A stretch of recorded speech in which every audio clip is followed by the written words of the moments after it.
آپ کے سر پر تاج نبوت سجایا گیا، آپ کو قرآن پاک جیسی عظیم کتاب دی گئی۔ اب اس کے بعد جب آپ غار حرا سے تشریف لائے، دعوت و تبلیغ کا آغاز کیا، تو اب فیضان نبوت کا سلسلہ شروع ہوا۔ وہاں تک فیضان محمد صلی اللہ علیہ وسلم تھا، اب آگے فیضان نبوت کا سلسلہ شروع ہوا۔ یہ فیضان نبوت پھر آگے بڑھتا ہے، اس پر بھی بے شمار واقعات ہیں۔ میں نے مجموعی ایک جملہ عرض کر دیا تھا کہ ساری کائنات رسول اللہ صلی اللہ علیہ وسلم، ساری مخلوق رسول اللہ صلی اللہ علیہ وسلم کا فیض ہے۔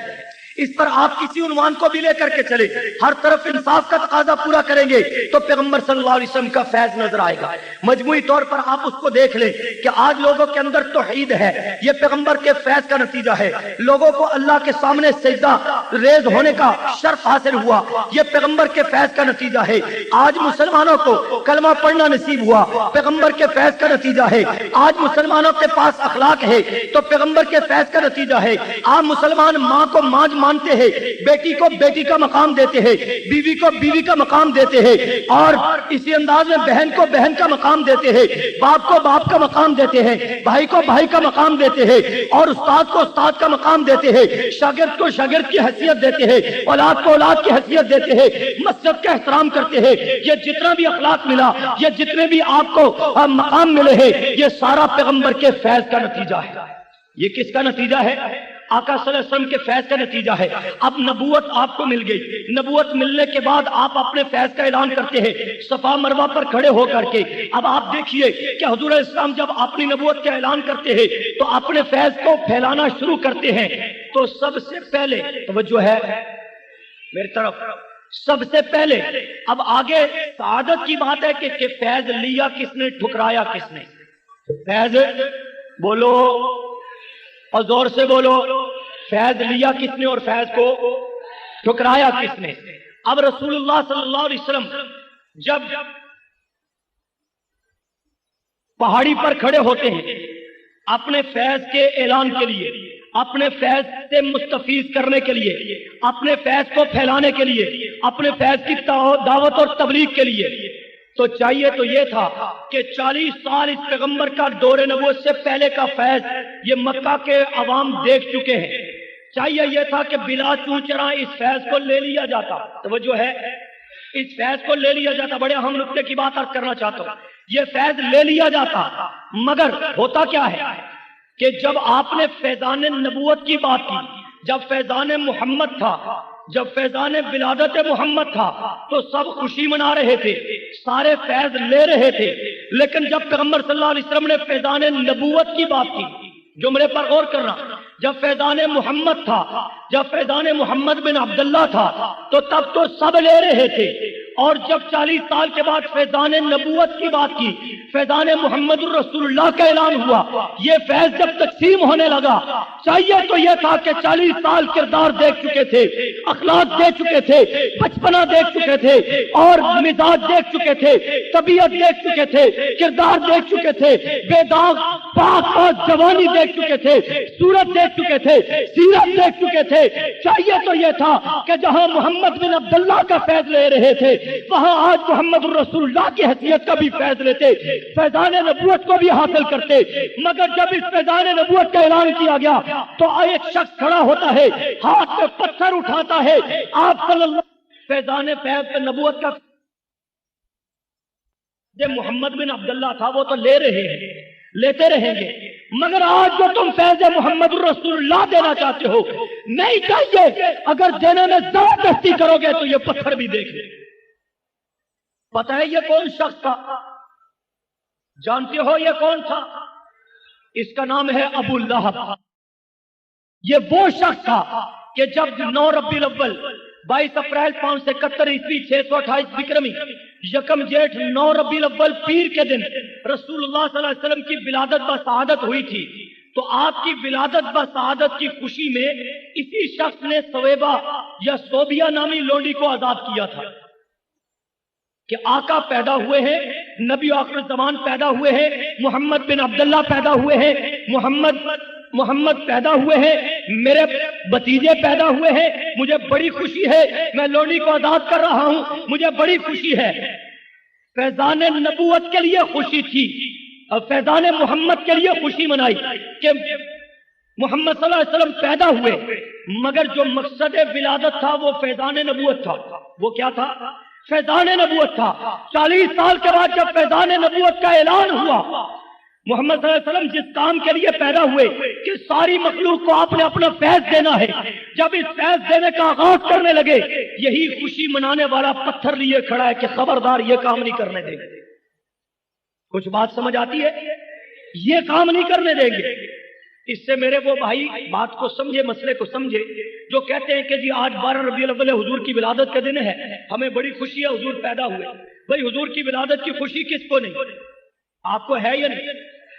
ہم اس کو مسلمان ہی نہیں مانتے جس کو حضور کی ولادت کی خوشی نہ ہو. ٹھیک ہے بھائی، لیکن جس انداز میں ہم خوشی منا رہے ہیں اس کا نتیجہ یہ نکلتا ہے کہ حضور پیدا ہوئے ہمیں خوشی ہے. حضور علیہ السلام بعد میں کہتے ہیں بھئی میں پیدا ہوا، خوشی تو منا لی، اب میرے پیدا ہونے کا مقصد یہ تھا کہ میں اپنی نبوت کا فیض تمہیں دوں، اپنے علم کا فیض تمہیں دوں، اپنے تعلیمات کا وحی الہیہ کا فیض تمہیں دوں، تاکہ تم کامل انسان بن جاؤ، میرے اسوہ حسنہ پر عمل کر کے ایک سیدھی لائن پر چلو، صراط مستقیم کو اپناؤ، یہ دنیا بھی تمہاری بن جائے، آخرت بھی بن جائے، اور اسی فیض کے نتیجے میں تمہیں خدا بھی مل جائے، خدا کی محبت بھی مل جائے، اسی فیض کا نتیجہ ہوگا کہ تمہیں جنت والی منزل بھی مل جائے. یہ مقصد ہے آپ کی آمد کا. لیکن یہ کہتے ہیں میں نے خوشی تو منانی ہے، فیض نہیں لے. بھئی خوشی منانی ہے کیوں؟ میں عاشق رسول ہوں، میں محب رسول ہوں، میں تنقید نہیں کر رہا، مسئلہ سمجھا رہا ہوں، مسئلہ سمجھنا. بھئی وہ بھی عاشق رسول تھا، وہ بھی عاشق محمد تھا، وہ بھی محب محمد تھا. انہوں نے کہا بڑا خوبصورت بھتیجا پیدا ہوا، مجھے بڑی خوشی ہے، میں اسی خوشی میں سویبہ نامی لوڈی آزاد کر رہا ہوں. مگر جب 40 سال کے بعد آقا نے کہا میں جس وجہ سے آیا تھا میری نبوت کا فیض لے، تو کہتے ہیں فیض نہیں چاہیے، اگر دیا تو میں پتھر ماروں گا. بات سمجھ آئی؟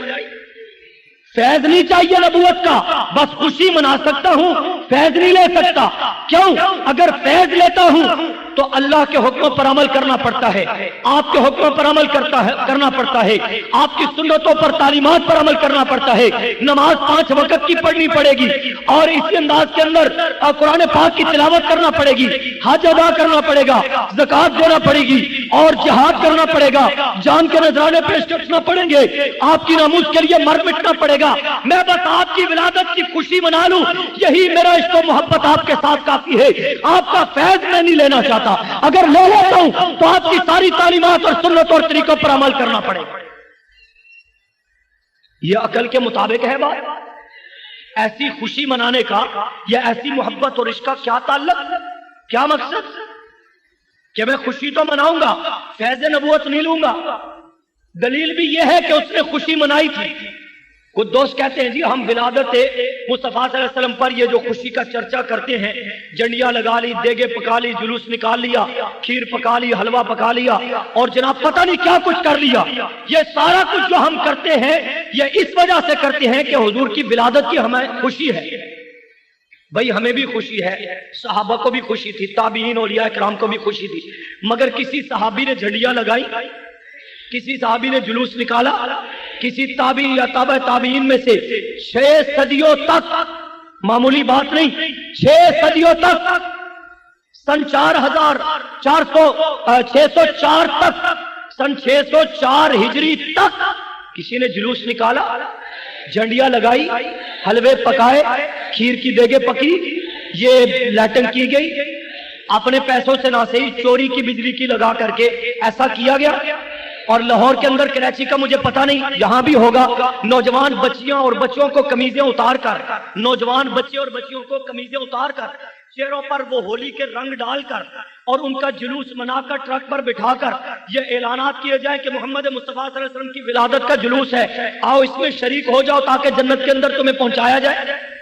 ایسا اس دور میں ہوا، یہی کسوٹی تھی، پیغمبر کا فیض یہی سکھاتا تھا. نہیں میرے بھائی، پھر یہ سارا کچھ 12 ربیع الاول کو کیا جا رہا ہے، جس دن پیغمبر کی میت پڑی ہے، جس دن آقا صلی اللہ علیہ وسلم کی میت مبارک پڑی ہے مدینہ طیبہ میں، جس دن صدیق، عمر، عثمان و علی کی آنکھوں میں آنسو ہے، جس دن 1.25 کم و بیش صحابہ کی آنکھیں اشکبار ہیں،